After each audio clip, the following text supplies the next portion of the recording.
Welcome, guys. We are the Blitz and Kick podcast where we talk all football all the time.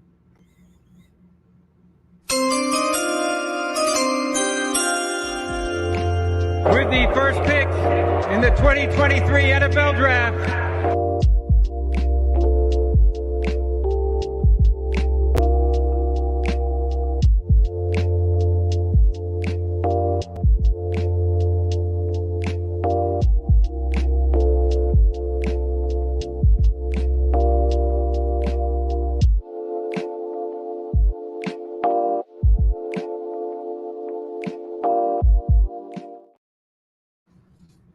Hey, guys.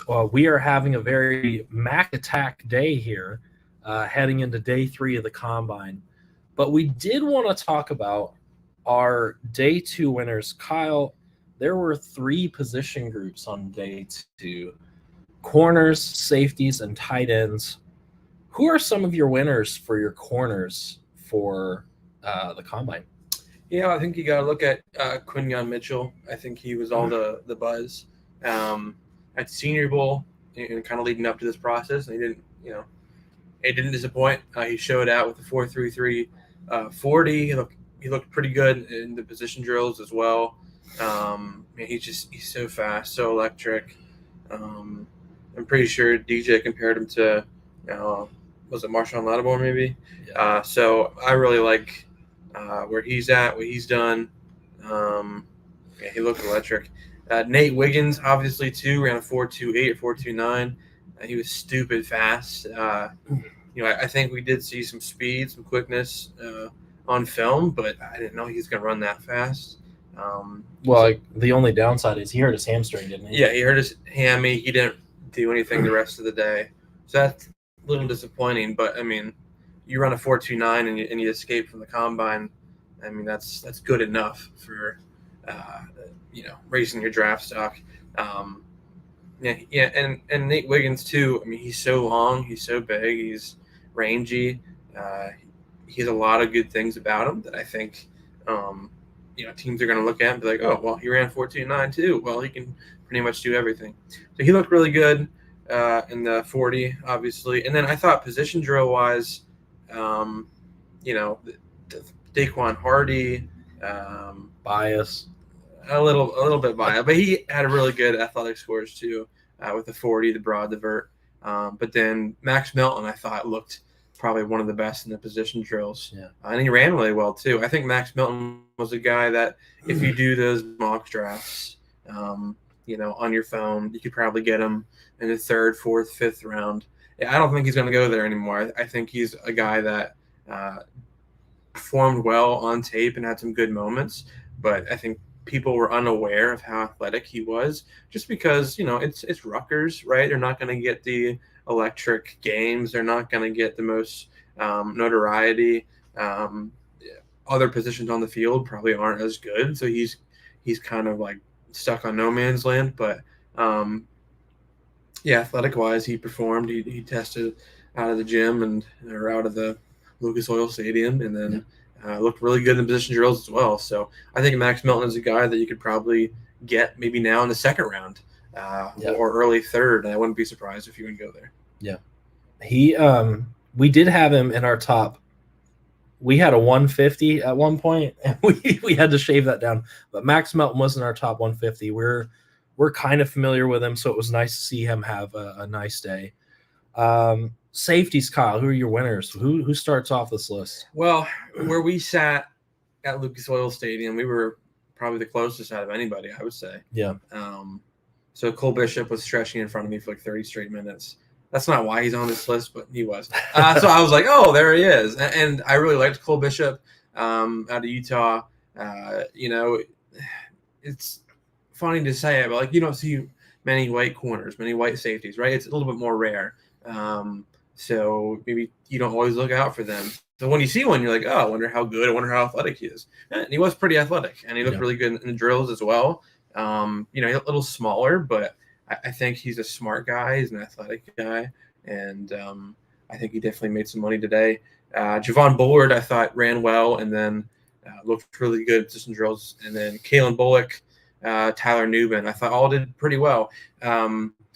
it's the safety class isn't the greatest. We've talked about it before, but I think for these four, and Kitchens too, even though we'll talk about him in a little bit, guys you probably aren't going to draft in the first round, maybe not even in the second round. Like I think maybe a lot of these guys should be early third round picks, and then maybe there's just like a mass wave of safeties that will go in the draft. But I don't think any of these guys really are going to be round 1, round 2 guys. But I think they did perform well. It's just the nature of the business with safeties and linebackers too. So sure. Tight ends, we didn't really get to see a whole lot of tight ends live because they were late for a lot of their stuff they were supposed to do. Kyle, I know you have one big old fat winner for tight ends. Go ahead. Yeah, Theo Johnson. You can say bias again, but if you guys are familiar with the RAS score, relative athletic scores that make their ways on social media, I believe they've tracked it since like the 1990s, and they've evaluated over 1,100 tight end prospects. And Theo Johnson, with all of his measurables, all of his athletic scores, he ranked number 1 right now. So talk about a freak. That's what he is. Production has not always been there. I would argue that's not his fault, but again, I'm biased. But he did really well in the drills as well, and just, man, he showed out. Ben Sinnott, or Ben Sinnott, who is my draft crush, everybody knows. Athletically, he crushed it. Yeah, he crushed it too. We were kind of disappointed at the Senior Bowl, I believe, because he didn't really do anything. He caught a couple balls and just got hit and then just went down. Like, it was just kind of like, whatever. Yeah. But I think the athletic, all that stuff is there. Jaheim Bell, Dallin Holker, I thought did really well in the position drills as well. Jaheim Bell caught that nice one-hander. Dallin Holker, during the gauntlet drill, was supposed to drop the football, but instead he held on to it and then caught the other ball in his one hand too. So that was something like underrated because nobody does that. Yeah. But hey, like, you want to make yourself known, that's how you do it. You just cheat the drill and make yourself look better. Now, it would have been worse if he would have caught the ball and then tried to do one-handed and dropped it. Yeah. That would have been good. But so as we're kind of preparing, we're up early, but as we're kind of preparing for day 3, today is quarterbacks, wide receivers, and running backs. Today is the chef's kiss day of the combine. Give me a quarterback, a wide receiver, and a running back that you're looking forward to. I'm looking forward to seeing J.J. McCarthy. I think we've all talked about how limited we've seen of him based on just the nature of the Michigan offense, right? It's like you didn't see him throw the ball as much as these other guys. Like Penix probably threw it 40 times a game. Same with Bo Nix. Same with Caleb Williams. Same with Jaden Daniels. Drake, like all these guys are throwing a bunch. McCarthy is one that did not. So I think you kind of wanted to just see him rip it to these receivers and run too. I think he's going to be an underrated, 40-time kind of guy. I think he's athletic. So J.J. McCarthy for sure. Jalen Wright from Tennessee, I've heard a lot about. I have not caught up on him like others have, but I heard he's super athletic and he might test out of the gym. We'll see. And then receiver Troy Franklin. It's fast. Nate Wiggins ran a 4.29, 4.28, but I think Troy Franklin has that opportunity to get that too. It's rare to see that kind of speed on film, on tape. I'm excited to see him, kill that 40. So yeah. I know he just talked about Bo Nix, and yeah, Bo Nix throws a lot, but I've seen Bo Nix mocked in the first, and the lowest I've seen him is in round 3. Like, this guy really needs to show people who he is on, like, more than just I'm better than just Oregon's system. I think he needs to have a good combine, and I'm curious to see what he can do. I mean, he did progress really well from Auburn to Oregon, and just the kind of quarterback he was, just like he evolved so well. But I want to see what he is. For running backs, Rasheen Ali, I don't know if he's doing anything, but if he is, I was so sad he couldn't do anything in the Senior Bowl. He's out of Marshall. We think he's kind of a special player. I'd like to see him put in a good 40, move up the draft boards a little bit. He's kind of got that like Tyjae Spears small school kind of thing that it could be super underrated. If Rasheen Ali doesn't go today, I'm looking forward to Amani Bailey. He did have a very good Senior Bowl. He is undersized. I just kind of want to see where he lines up with other guys. Maybe he could be a guy at the next level, but he's got to prove it today. And for wide receivers, I'm looking forward to Jaquan Jackson, the receiver from Tulane, who kind of had a pretty good Senior Bowl. He just didn't – I think he tested – did he leave early?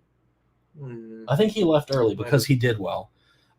So I think he's speedy too, and I think he's a little underrated. He's not anywhere near Troy Franklin, but I'm just curious to see where he kind of sits.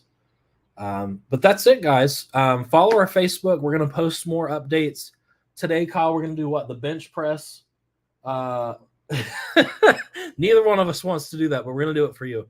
We're also going to do the obstacle course. Yeah. And I think that's all we have left. We're going to redo our 40s. We did one just as a test 40. We're going to do another 40. Maybe I'll just post Kyle's first 40 because Kyle's kind of dying. But I'll redo the 40. I'll give you a good 40. Hopefully I'll run a 15.3 and it'll look good. And somebody at the NFL will say, that guy's fast, and hire me. But we'll see. Thanks for hanging, guys. And we'll see you tomorrow morning with our winners from today.